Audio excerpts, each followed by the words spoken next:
ಗವಿಸಿದ್ದಪ್ಪ ನಾಯಕ ವಾಲ್ಮೀಕಿ ಸಮುದಾಯದ ಯುವ ಮುಖಂಡ, ಒಬ್ಬ ಹಿಂದೂ ನಾಯಕ.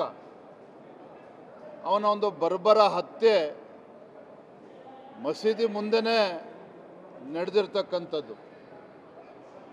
ದುರಂತ ಅಂತ ಹೇಳಿದ್ರೆ ಅಲ್ಲಿಯ ಪೊಲೀಸ್ ವರಿಷ್ಠಾಧಿಕಾರಿಗಳು ದಿನಕ್ಕೊಂದೊಂದು ಹೇಳಿಕೆಯನ್ನು ನೀಡ್ತಾ ಇದ್ದಾರೆ.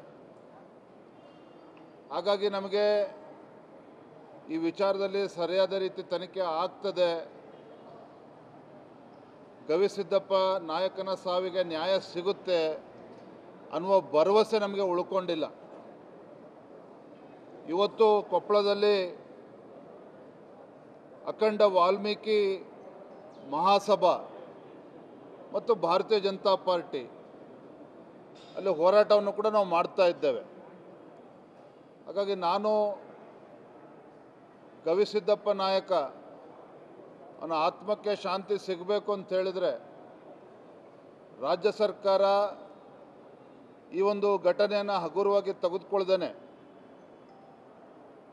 ಈ ಒಂದು ಕೊಲೆಯನ್ನು ಸರಿಯಾದ ರೀತಿ ತನಿಖೆ ಮಾಡುವ ನಿಟ್ಟಿನಲ್ಲಿ ತನಿಖೆಯನ್ನು NIAಗೆ ವಹಿಸಬೇಕು, ಇಲ್ಲ CBI ಕೊಟ್ಟರೂ ಪರವಾಗಿಲ್ಲ.